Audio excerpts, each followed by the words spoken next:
Bonjour à tous, on passe à la correction des exercices à faire pour la fin du DS Thème 3. Donc je vous rappelle que vous avez un DS enfin, dès qu'on se revoit à la prochaine séance, donc n'hésitez pas à me contacter si vous avez des questions sur mon bureau numérique. Bon, en attendant, on va passer à la correction aux exercices. Donc le premier exercice, c'est le numéro 6, page 218, je répète bien, page 218.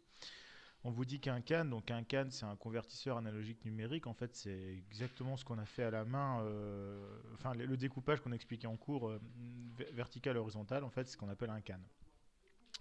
Et donc on vous dit qu'on veut enregistrer un son de 7000 Hz et on vous demande parmi ces trois possibilités, 10 000, 20 000 ou 40 000 Hz, donc 10, 20 ou 40 kHz, lequel va être le mieux. Alors évidemment, je vous rappelle qu'il y a une loi qui nous dit qu'il faut au moins dépasser le double euh, du son enregistré. Donc là, si on a un son à 7000 x 2, ça nous fait donc du 14 000, soit du 14 kHz.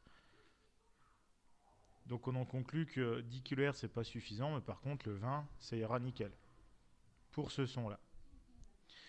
Et la question 2, on vous pose la question, pourquoi un fichier audio doit-il être numérisé en sectionnant une préférence de 40 kHz? En fait, on a vu que c'est souvent du 44, mais plutôt du 40. Tout simplement parce que 40, c'est bien le double. En fait, nous, on est capable d'entendre pour rappel jusqu'à 20 000 Hz. C'est la capacité de l'oreille humaine. Du coup, lorsqu'on fait x2, on arrive à 40 000 Hz. Et 40 000 Hz, c'est amplement suffisant pour encoder même le son le plus aigu qu'on soit capable d'entendre. Donc à 40 000, on n'a aucun souci comme ça. Ensuite, on avait donc le 11 et le 18, page 220. Donc le 11, page 220, il est où? Il est là. Donc on vous donne deux numérisations de signal. Le premier, et on voit qu'elle n'est pas très bonne parce qu'on voit qu'on a une quantification horizontale et verticale qui sont bien plus faibles que l'autre. Et on va répondre aux questions.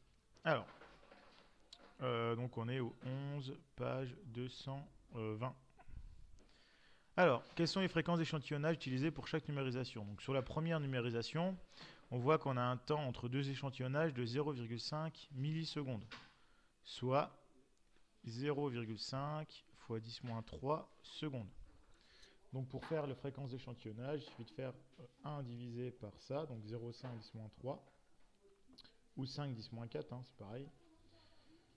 Et on obtient donc du 2000 Hz. Donc ça c'est la fréquence d'échantillonnage du premier. Sur le deuxième, on n'est plus sur 0,5, on est sur 0,25 millisecondes. Donc une durée qui est deux fois plus petite que la première. Ça veut donc dire, alors là c'est pas un égal, c'est un donc. Alors, je vous rappelle qu'on a fait les calculs, f est égal à 1 sur t, c'est comme ça qu'on a fait. Et donc on va trouver 4000 Hz pour le deuxième. D'accord? Et c'est normal, on a le double d'échantillonnage, on voit qu'on est deux fois plus précis. Alors, question 2, justifier que la quantification a été faite sur 2 bits pour le premier, 3 bits sur le second. Alors 2 bits, ça veut dire que on va avoir en fait le nombre de possibilités égal à 2 puissance 2. Si c'est 2 bits, ça fait 2 puissance 2 possibilités, ça fait donc 2 fois 2, donc 4 possibilités. On a bien 4 possibilités, 1, 2, 3, 4, on a bien 4 niveaux. Sur la deuxième, on a 2 puissance 3, c'est-à-dire 8. Et lui, on a bien 1, 2, 3, 4, 5, 6, 7, 8 possibilités dans la deuxième encodage. Donc on a une meilleure qualité. Donc vous avez compris le principe, 2 puissance 16 par exemple, faites le calcul, ça fait un nombre de possibilités assez important. Donc je vous fais ça, top, ça fait du, du 6,5 10 puissance 4 possibilités. Donc c'est largement possible de faire un son, enfin c'est largement suffisant pour un son courant codification en 16 bits. Monter au-dessus, ça n'a pas trop d'intérêt.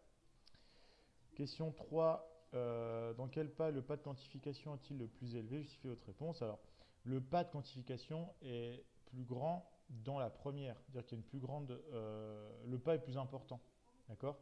Mais on est plus net, c'est plus précis dans la deuxième, dans la seconde. Parce que le pas est plus simple, est plus petit, donc on sera plus proche de la bonne. On voit que la courbe bleue, elle suit plus la courbe verte que dans le premier cas. Quel signe numérique est le plus fidèle? Évidemment, c'est le 2. Parce que on a une meilleure quantification et on a aussi une meilleure fréquence d'échantillonnage. Donc on a une meilleure qualité à la fois en horizontal qu'en vertical. Et de toute façon, ça se voit tout de suite, hein. Aussi, on voit tout de suite que sur le signal, on n'est pas du tout sur quelque chose de correct. Alors sur le deuxième, ça commence à se rapprocher, même si c'est loin d'être top, hein. C'est vraiment pas top, top, top. Un son comme ça, on l'entendrait, ça nous choquerait. Et il nous restait de mémoire le 18. Donc le 18, on y est.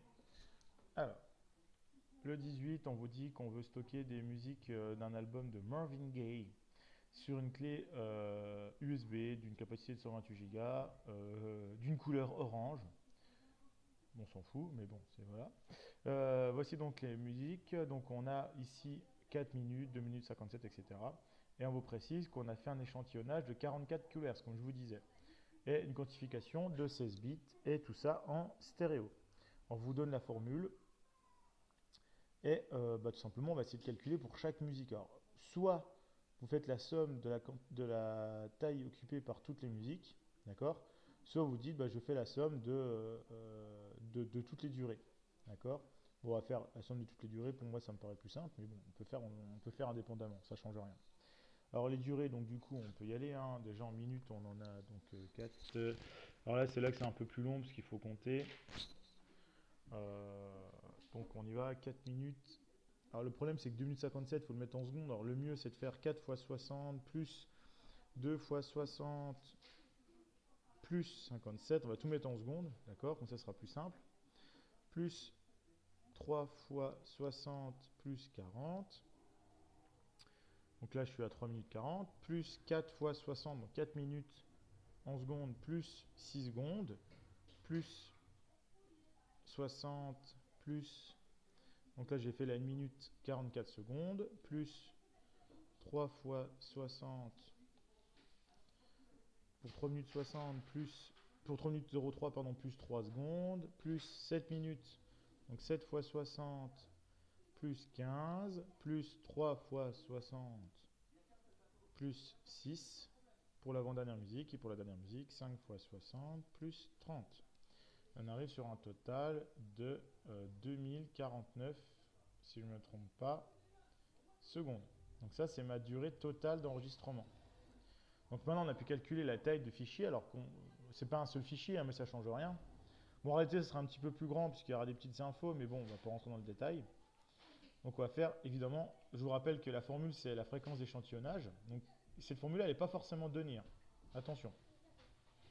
Donc c'est bien la fréquence d'échantillonnage, il faut la savoir cette formule, parce que c'est le nombre de points qu'on prend chaque seconde, fois la quantification sur 8. Pourquoi diviser par 8? Parce qu'on le met en octets.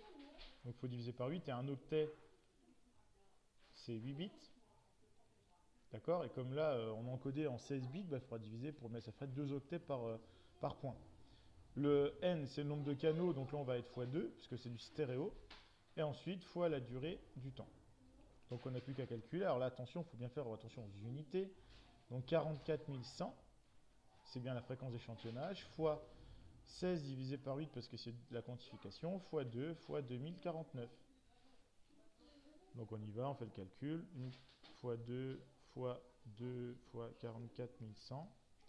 Et on obtient donc 3,61 fois 10 puissance 8 octets. Et donc pour le mettre en kilo-octets, on va diviser par 1000. Donc on est évidemment à 3,61 fois 10 puissance 5 KO, kilo-octets. Et donc pour l'avoir en octets, ça fait 3,61, on va le faire doucement, fois 10 puissance 2 MO, soit, on fait le calcul, on décale du gueux, 361 MO pour l'ensemble des musiques. D'accord? Alors pour rappel, hein, si on fait le calcul total, 2049 secondes divisé par 60, ça fait une durée d'environ 34 minutes. D'accord? Donc c'est pas énorme, hein, l'album c'est pas un gros album, il y a que 34 minutes. 34 minutes, 300 MO, voilà, c'est quand même assez imposant. D'accord? Alors du coup, est-ce qu'on a largement assez pour enregistrer? Et bien entendu que oui, hein, mais ça reste quand même assez important, parce que là, pour enregistrer 9 chansons, 300 MO, normalement, on a beaucoup moins que ça, d'accord? Sur un MP3, pour 9 chansons, c'est du 3 MO la chanson, normalement MP3. Donc là, on est largement au-dessus. Donc voilà, c'est tout pour cette correction. Donc je vous rappelle que vous avez un contrôle sur tout le thème 3, donc sur tout le thème son. Donc pour rappel, hein, ce que vous devez savoir, euh, c'est déjà tout ce qui est en contact avec le son. Qu'est-ce que c'est qu'une fréquence? Calculer une fréquence? Qu'est-ce que c'est qu'un son pur? Qu'est-ce que c'est qu'un son composé? Qu'est-ce que c'est qu'un son harmonique avec des harmoniques? Qu'est-ce que c'est des harmoniques? Qu'est-ce que c'est l'octave? Comment est-ce qu'on calcule l'octave? Alors, vous êtes aussi capable de comprendre et de savoir ce que c'est qu'une gamme tempérée. Tempérée, la gamme de Pythagore aussi, savoir comment ça fonctionne. De même que vous êtes capable de savoir comment est-ce qu'on encode un fichier. Et puis vous êtes capable de calculer la taille d'un fichier. Enfin bref, tout ce qui est dans votre fiche. Donc je vous rappelle que euh, tout est sur Moodle, donc allez voir sur Moodle, l'intégralité du cours est sur Moodle en version numérique, ce que je vous ai donné en feuille. Donc si vous manque une feuille, ou si vous en avez une de moins, vous avez perdu, etc., tout est sur Moodle, normalement vous avez tout sur le thème 3. Voilà, donc n'hésitez pas à me contacter, et donc allez voir sur la chaîne Monsieur Bucher. Bon, de toute façon, si vous voyez cette vidéo, c'est que vous y êtes déjà. N'oubliez pas de cliquer sur la petite cloche bleue et puis sur la petite cloche et de vous abonner en cliquant sur le petit pouce bleu, etc. Enfin bref. Euh, et voilà. Donc je vous souhaite à tous une bonne journée et on se voit la prochaine fois pour le DS sur Moodle. N'oubliez pas le PC. J'en aurai quelques-uns, mais je n'en aurai pas 200. Voilà. Allez, bonne journée à tous et bonne semaine.